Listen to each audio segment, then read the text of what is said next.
Hello and welcome to Soul Talk. I'm Raylene, and I'm just hoping today to really touch on a few things that I feel really, really important at the moment. We're in times of transition. We're in a time where all things now are, the pace is a lot faster. You know, as far as our spiritual growth, we are coming to a time where we really have a choice. We can accelerate or we can stagnate. And, you know, I feel that when we realize the sacredness of our journey and really connect with what is sacred in your world, what is sacred in your life, what is sacred with your soul's journey, when we take the time to really sit with it and really focus. Where am I at now in my life? How do I reclaim the I am that I am? How do I allow my soul to fully develop in the way that it's meant to? So these are some of the things and questions, I guess, taking the time to really look at. I did my talk earlier today, which is my Soul Talk show, and brought up the meaning of our sacred path, our sacred journey. And it was really lovely to share that with you all. As we know, we are here in times that are a lot more difficult than maybe 10, 20 years ago. So imagine as an adult, you're feeling all the stresses and the pace and the everything, basically. So imagine what our poor children are going through, to be honest. I mean, I'm of an era where I'm in my 50s, and I'm grateful for that. But I also feel that, I've been blessed. I've had, when I look back at my life and look at all how my journey has been, although it's had its ups and downs and everything, it's like everybody else, I guess. But for our younger generation, they are navigating through times that are very different, I guess, in the sense of how our world is transforming or changing in the physical sense. New laws coming in, things changing, the climate changing. I can remember in my younger years having fireworks, when we had fireworks day. We used to all have fireworks and bonfires, and we could really express um, what was really important. We'd have fun, we'd have joy, we'd have those things that, there was a lot of fun things in my childhood.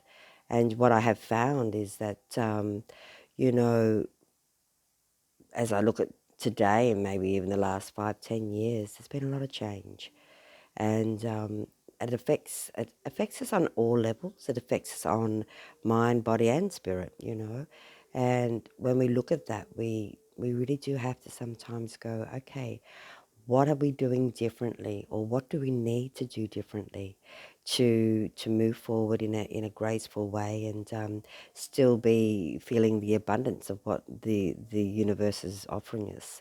So when we go back into the deeper aspects of who you are, you have changed. I've changed. We all change. Change is inevitable, but change can be something that can be navigated quite beautifully when you utilize tools that you've been given. For example, meditation, great tool. It stills the mind and allows you to really come into that space and place where, you know, you can feel a bit of a sense of peace, a sense of balance, and a sense of order. And I think that's a really big one. When I use the word order, then I just got this very strong sense is that a lot of people have lost that sense of self-order. So, there are a few things that can help you. How do you come back in to honoring that sacred journey that you're on? Well, you do that by acknowledging that you need that time for you within. You need that time for you to go within, to seek what it is that maybe needs to be released or let go of in order for you to move forward. How you remain in that sacred space is discipline. You can meditate, you can, you can maybe, and meditation is many different forms. So like some people say, I may not meditate because I can't keep my concentration. There is a form of meditation which is also walking. Walking's a wonderful form of meditation. How do you keep your sacred journey alive? You focus on it. When we focus our intentions clearly on the task at hand, we will achieve all that we need to achieve. For instance, if you focus on your inner journey and saying, my sacred journey is the most important thing to me at this point in time, your attention then will go on ways and how you can maintain that. So this is your journey, as it is my journey. It is your journey to be able to go on a sacred journey. And so as you would if you were going into a sacred temple, an external temple, say for, if you were over in India, and there's many temples all around the world, but I'll use this as an example. But if you was to go to a sacred temple in India, what would you do? What would you prepare? What would you do before you went into that sacred temple? One, you would have the knowledge of what is expected on a level, or what would be the normal thing to do. That may be go in, maybe take your shoes off. You may need to take your shoes off. You may need to do that bow. So the same preparation you would take to go into a sacred temple, external temple, would be maybe the same steps you would take to do your own sacred journey. So again, it is about self-love, respect, finding the right environment to be able to really ground yourself and center yourself and prepare yourself.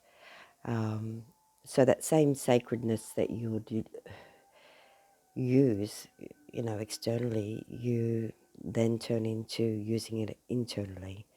And, so allowing yourself to say, hey, right now, this is my sacred moment. I go into my sacred temple. I honor my spirit. I honor my higher self, my higher divine self, whatever you feel comfortable with. But then you allow yourself to really energetically go in. And sometimes it's, there's an old saying, the truth can be painful. Oh, that's true. But I also like that lovely saying that the truth can set you free. And my truth and your truth may be very different.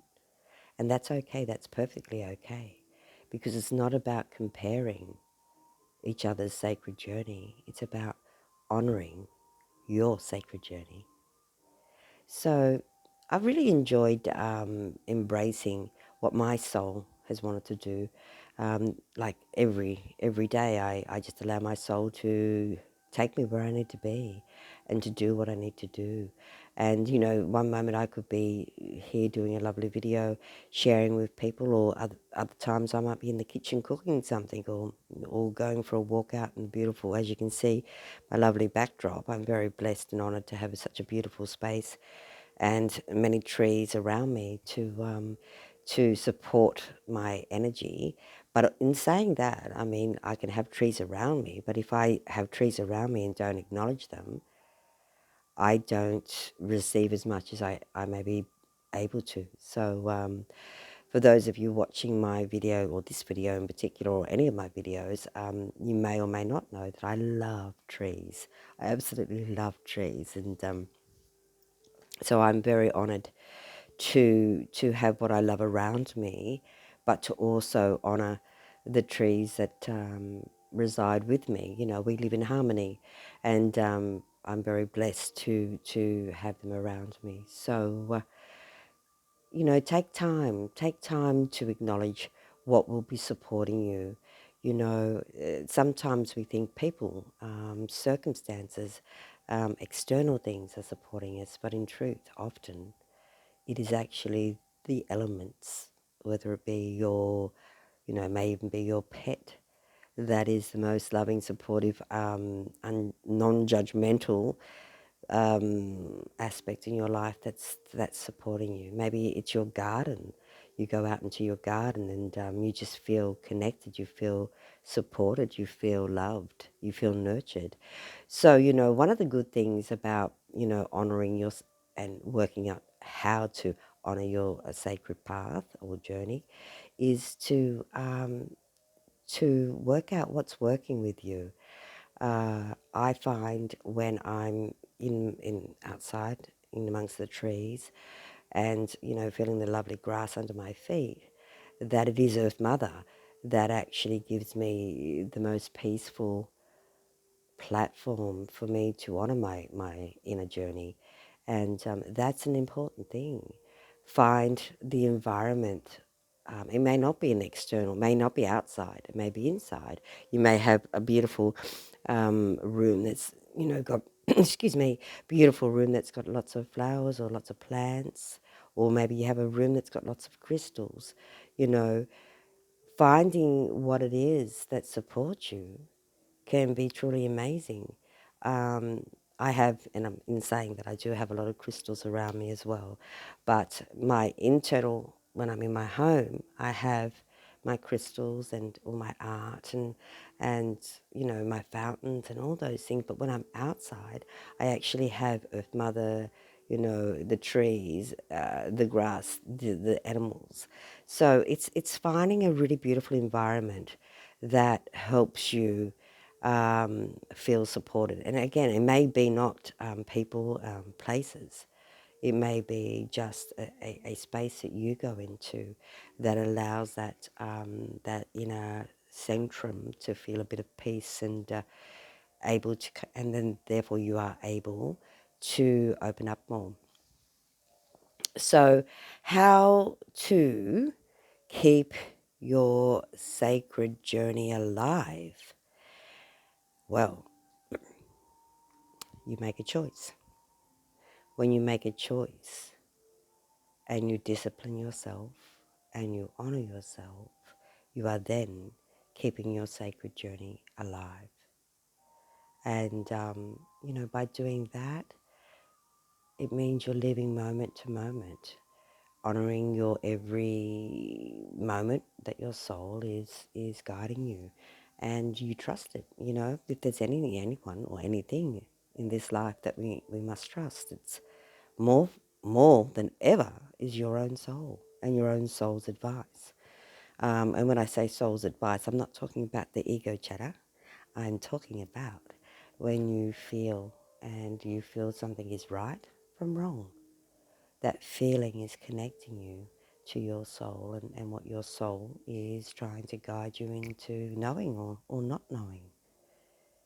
So remember, your sacred path, your sacred journey is something that should be honoured, not only by yourself, but by those around you.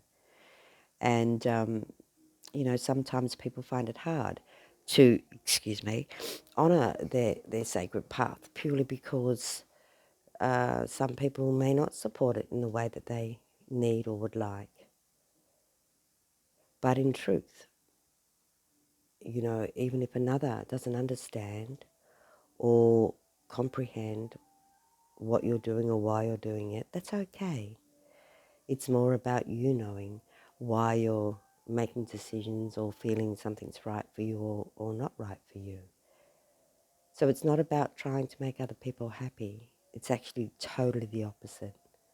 It's about totally honouring what you feel is right for you. And, it might be a bit tricky, at first if it's something that you've neglected over the years. We all have moments. And so if it is something that's hard, maybe take that time to go, I haven't done this for a long time and it's unfamiliar, but you know what? I could get used to this.